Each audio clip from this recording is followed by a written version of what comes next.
So climates give rise to various biomes.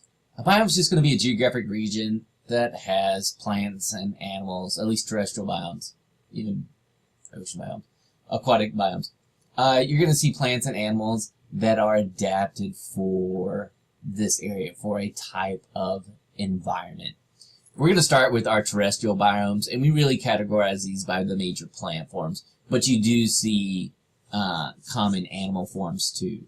So, looking at these two plants, this one's from Arizona, this one's from Namibia, from Africa. And if you look at them, they look pretty similar, but they are a very different species, but they have just evolved for, or adapted for, a life in a really dry environment, in a desert environment. And so they took on these structures because those work well in desert environments. Like in North America, we have K-rats. We have those kangaroo rats. We talked about them in kidney function and morphometrics, allometry, that kind of stuff. In Africa, they don't have K-rats, but they have gerbils and jerboas, which look very similar to the K-rats. They have those big hind legs, long tails with little tufts at the end. Very cute animals. So here you can see the breakdown of some different biomes with temperate forest here, there, taiga or boreal forest up a little higher, tundra even higher than that, grasslands, deserts, tropical forests, mountains, lots of different types of biomes, and we're just going to kind of go through 9 of these. So the tundra, this is going to be at the highest altitude, or not altitude, latitude. So here you can see the tundra up here. You also see some here and here. These are alpine tundra. They're a little different, but not a lot of different. So they're a little different in that they tend to be more mild than the tundra up here. But your tundra, it's going to be your coldest biome.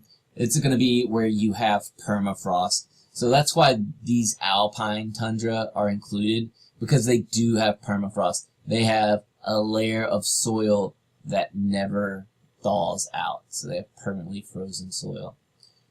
Something to think about when we were talking about greenhouse gases is that in the permafrost up here in this tundra, there's a lot of frozen methane.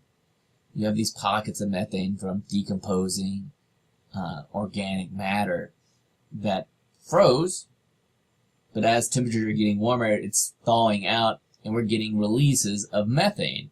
And methane is one of our greenhouse gases.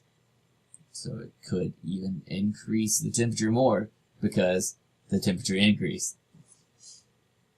Then we have the boreal forest, or the taiga. This is going to be densely packed evergreens. So you're going to see a lot of pine trees in this areas up here. So north part of North America, northern United States up into Canada and Alaska, northern parts of Europe like Norway, across Russia into China. And then we get to temperate rainforest. Don't know if you knew that there is a temperate rainforest. So it's a rainforest, but it's not tropical. You can find it down here in Argentina, parts of Chile, over here in Australia and New Zealand, and then up here in Washington.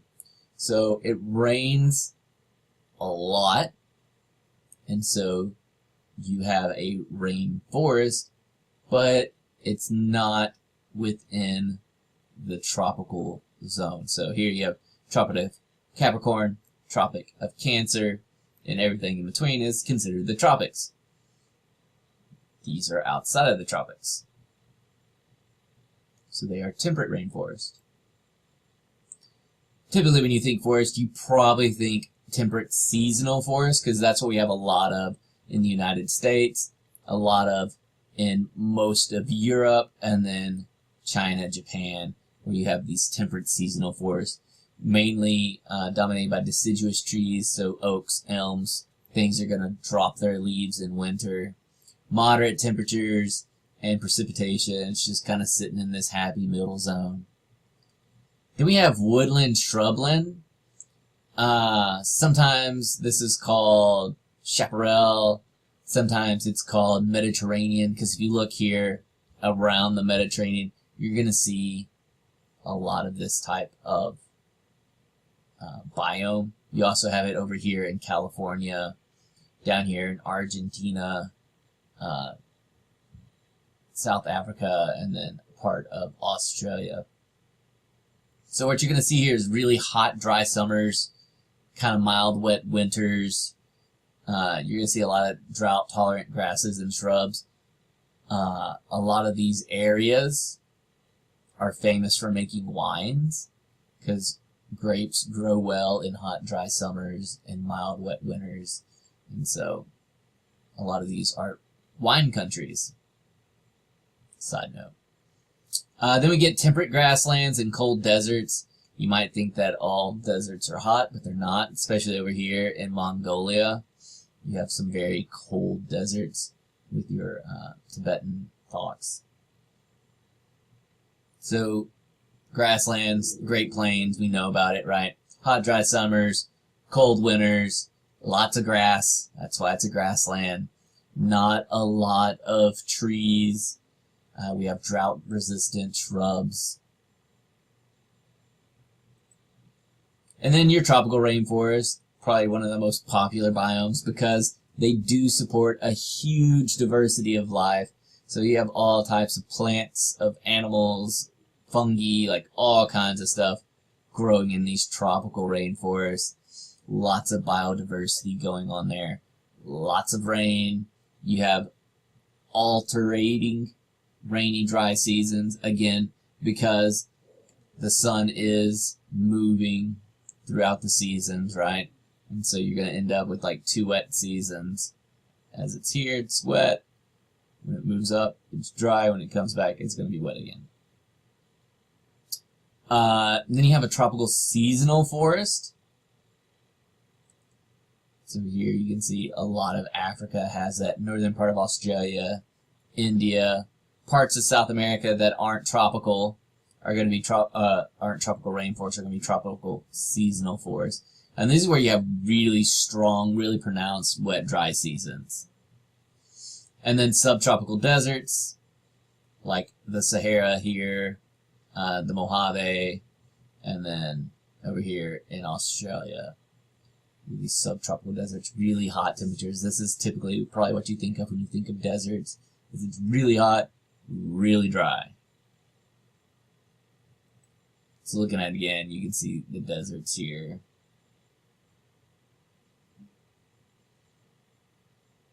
Alright, so those were terrestrial biomes.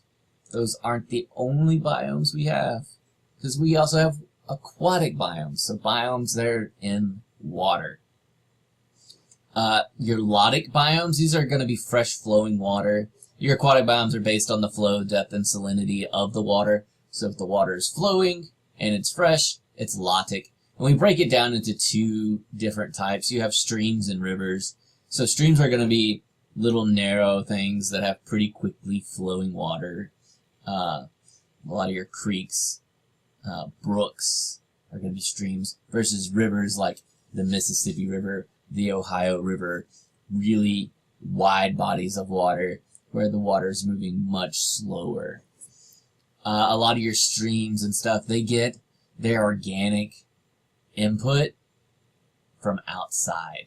So it is things that are flowing into the river, like leaves, dead things, like stuff falling in it, versus a river, where a river gets a lot of its organic from inside the river. So it already has a biomass built up of different fish and plants and algae and that stuff. And so it can all live within that organic matter itself, versus a stream where it has to come from the outside in. You can see riparian zones along these rivers, along these streams and creeks. So this is Stillwater right here. This is north of Stillwater. And if you look at this satellite map, here's Lake McMurtry. And you can see these dark green patches coming through here. Dark green patches. These are in the riparian zones. So the riparian zones are where you're going to get this band of vegetation alongside a river. It's typically due to these elevated water tables, sometimes seasonal flooding. Really pronounced in grasslands because it's like all grass and then trees and then all grass, and you get those trees because of that riparian zone. And then we get to ponds and lakes. The difference between ponds and lakes is a lake is going to have a profundal zone. So lakes are deep enough to where light doesn't penetrate all the way to the bottom. So Lake McMurtry has a profundal zone. It is deep enough that light doesn't make it all the way to the bottom. Versus Theta Pond here, light can reach the bottom all the way across Theta Pond. There's not a part of Theta Pond that's deep enough that light does not reach. And so that's really the big difference, is how deep they are, not how big they are. You can have huge ponds, especially up on the Cap Rock in Texas. You end up with these seasonal ponds when it rains, and they're just these shallow depressions in the ground that fill up with water. It's a great place to find like axolotls, types of salamanders. Okay, so pond, smaller than a lake, not as deep, no fresh flowing water coming in. It is all contained within here. You might have rivers leading into it, but it's mostly sitting in itself, right? All that water is within this bowl. When we look at your ponds and lakes, you can find a littoral zone. Littoral zones are going to be the shallow areas around the edge of the lake. So kind of like close to the shore is the littoral region. Versus the limnetic region, that's going to be this open water out here. And then you have your profundal zone down here. Limnetic, it's kind of like the pelagic, if you think about oceans. Sometimes it might even be referred to as pelagic zone in lakes, but this is the limnetic. The benthic zone is going to be the bottom. And so it goes from the littoral zone to the benthic zone. And the benthic zone even continues down here in the profundal. So it's just talking about the bottom of the lake, the bottom of the pond, where everything falls down. Okay, so that is ponds and lakes. And then we can get freshwater wetlands. So freshwater wetlands, you can see here like in this bayou, we have wetlands here in Stillwater. If you come out to the south of town, off of Western, and then I don't know what that other street is, like 19th or something. If you go east on it, there is a little wetland that you can walk around. So your wetlands are going to be aquatic biomes where they have fresh water that is standing at least part of the time. Not always is there going to be fresh water standing, but at least part of the year there is fresh water. And it's shallow enough to have vegetation growing through it throughout pretty much all of it.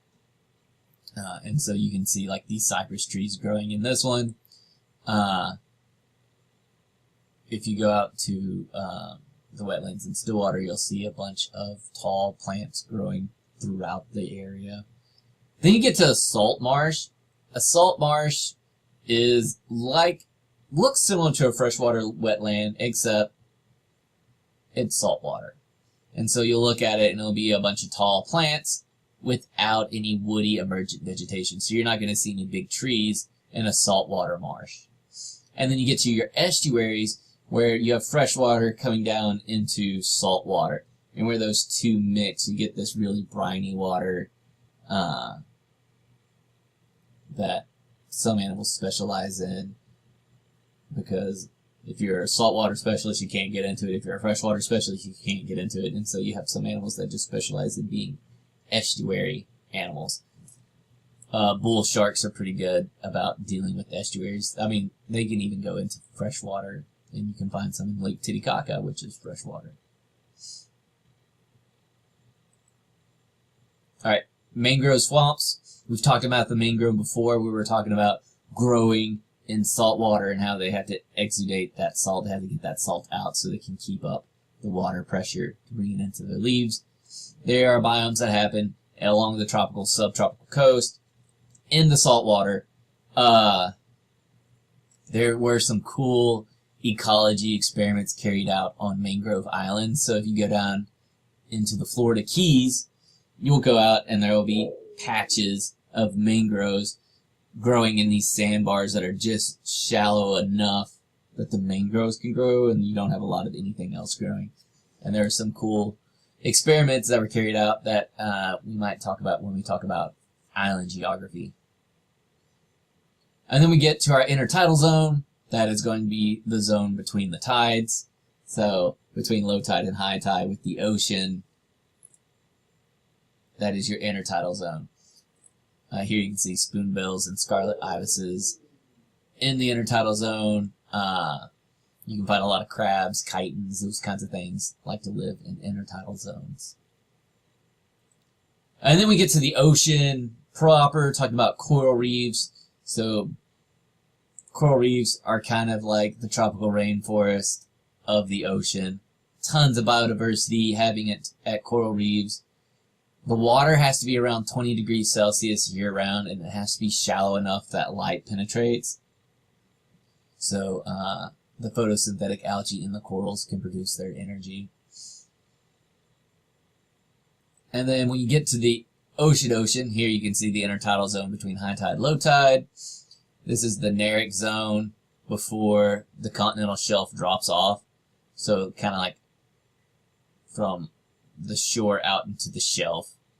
And then you get to the oceanic zone, which is everything else. So all of this is oceanic zone.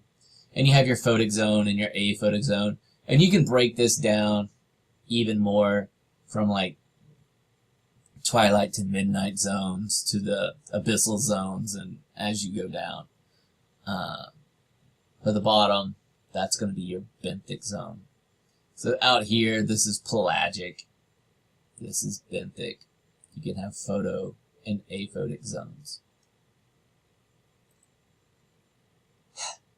And that's it for biomes. So, what does productivity in the ocean differ between the photic and the aphotic zones? So what's happening up here? Photosynthesis, right? And that's not happening down here. You can have some chemosynthesis if you're looking down here with your tube worms. But the production varies a lot because you can have a lot more photosynthesis up here. Tropical rainforest experience 2 peaks of rainfall.